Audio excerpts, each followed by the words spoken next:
भारतीय मौसम विज्ञान विभाग, क्षेत्रीय मौसम विज्ञान केंद्र, गुवाहाटी से प्राप्त चेतावनी के अनुसार दिमा हसाओ जिले में 5 मई 2024 से 25 मई 2020 तक भारी से भारी वर्षा होगी।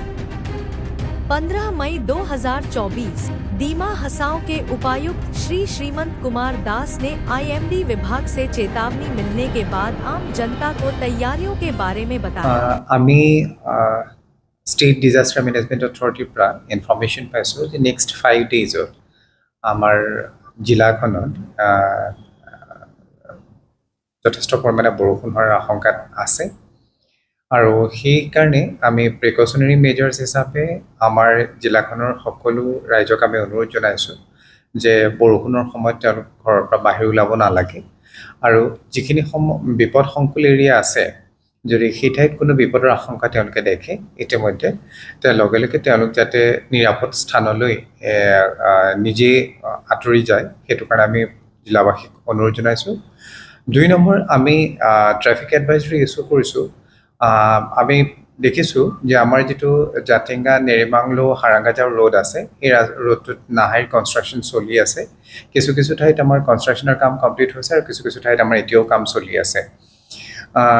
যোৱা 1 তাৰিখৰ যি বৰষুণ হ'ল সেইখিনি সময়তো দেখা গ'ল যে হাৰাংগাজাৰৰ কিছু কিছু এৰিয়াত অভাৰটপিং হৈছে, পানীয়ে ৰাস্তা নষ্ট কৰিছে। গতিকে আমি সন্ধিয়া সময়খিনি হেভি ভেহিকেল যিটো আছে সেইটো আমি ৰেষ্ট্ৰিক্ট কৰি ৰাখিছোঁ। সন্ধিয়া সময়ত আমি সেই ৰাস্তাত হেভি ভেহিকেলৰ চলাচল বন্ধ কৰিম বুলি আমি স্থিৰ কৰিছোঁ আৰু সেই ধৰণে আমি এডভাইজৰী ইছ্যু কৰিছোঁ। নৰ্মেল ভেহিকেলসমূহ চলি থাকিব, প্ৰাইভেট ভেহিকেলসমূহ চলি থাকিব। খালি আমি সকলো গাড়ী চালক যাত্ৰী এইসকলক অনুৰোধ কৰিছোঁ যে তেখেতসকলে পৰাপক্ষত দিনৰ ভাগত চলাচল কৰে। আমাৰ জিলাখন যিহেতু পাহাৰীয়া জিলা আৰু লেণ্ডশ্লাইডৰ যথেষ্ট আশংকা আছে, গতিকে আমি এই এডভাইজৰী ইছ্যু কৰিছোঁ আৰু সকলোকে অনুৰোধ কৰিছোঁ যে বৰষুণৰ সময়ত আৰু নিশা তেওঁলোকে যাতে চলাচল নকৰে।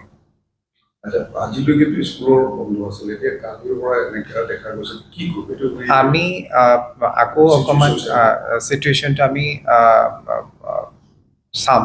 চিটুৱেশ্যনৰ ওপৰত ডিপেণ্ড কৰি পেলাই যদি দৰকাৰ হয় আমি স্কুল বন্ধৰ কাৰ্যসূচী আৰু 2-3 দিন হয়তো আমি বঢ়াই দিব পাৰোঁ, কিন্তু এতিয়ালৈকে আমি তেনেকুৱা একো সিদ্ধান্ত গ্ৰহণ কৰা নাই। কনচিডাৰিং দ্য চিটুৱেশ্যন আমি ডিচিশ্যন ল'ম বুলি আশা কৰিছোঁ। এনে কোনোবা ৰিলিফ কেম্প বা মানুহ যদি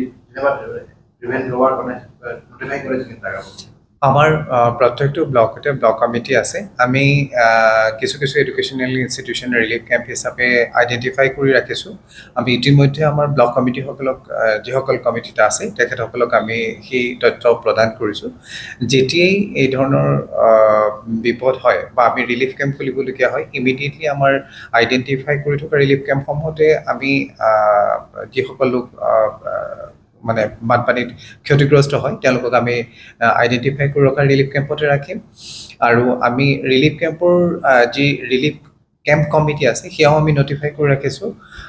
যিখন স্কুলৰ আমি ৰিলিফ কেম্প খুলিম সেই স্কুলৰ বিদ্যালয়ৰ প্ৰধান শিক্ষকজন সেই কমিটিখনৰ মেম্বাৰ ছেক্ৰেটাৰী হ'ব আৰু গাঁওবুঢ়াক আমি প্ৰেচিডেণ্ট ৰাখিছোঁ। লগতে VDP আৰু আদাৰ ছিনিয়ৰ চিটিজেনছৰ আমি লগাই পেলাই আমি একোখন ৰিলিফ কমিটিও সেই বিদ্যালয়সমূহত ইতিমধ্যে গঠন কৰি ৰাখিছোঁ। যদি কোনোবা সময়ত আমাৰ অত্যন্ত বিপদ হয় আৰু আমাৰ লোকসকল ৰিলিফ কেম্পলৈ গতি কৰিবলগীয়া হয় তে ইমিডিয়েটলি আমাৰ কমিটিয়ে তেওঁলোকৰ তত্বাৱধান ল'ব। আমাৰ খোৱা খাদ্যৰ কাৰণে আমি ইতিমধ্যে চেম্বাৰ্ছ অফ কমাৰ্চৰ লগত কথা পাতিছোঁ। আমাৰ food and north Cachar autonomous কাউন্সিলৰ ফুড এণ্ড চিভিল ছাপ্লাই ডিপাৰ্টমেণ্টক আমি নিৰ্দেশ দিছোঁ যে ছাফিচিয়েণ্ট ষ্টকছ আমি ৰাখি থ'ব লাগে আৰু আমি গভৰ্ণমেণ্ট অফ আছামৰ লগতো কোঅৰ্ডিনেট কৰিছোঁ। আমাক FCIৰ পৰা যিমানখিনি খাদ্য প্ৰদান কৰিব লাগে সেইখিনি আমাৰ কাৰণে যাতে ৰিজাৰ্ভ ৰাখে। চ' মই আশা কৰা নাই যে তেনেকুৱা কোনোবা অসুবিধা হ'ব আৰু অত্যন্ত অসুবিধা হ'লেও আমাৰ নিকটৱৰ্তী যিবোৰ জিলা আছে তেওঁলোকৰ পৰাও আমি সহায় গ্ৰহণ কৰিব পাৰিম। সদ্যহতে আমাৰ তেনেকুৱা কোনো অসুবিধা আমি দেখা পোৱা নাই। গুৱাহাটীৰ আৰু হাফলঙৰ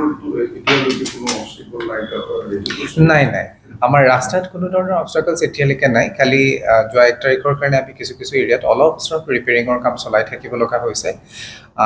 আমাৰ হাৰাংগা যাওঁটো জাতিংগাৰ যিটো ৰাস্তা ৰেজুৱেল হৈ পেলাই মিয়ংকু হৈ, সেই ৰাস্তাটোত ক'ৰবাত অকণ ক্ষতি হৈছে। তাৰ কাৰণে আমি আচলতে চলাচলটো ৰেষ্ট্ৰিকশ্যন কৰিব বিচাৰিছোঁ। বেছিক কথাটো সেইটো।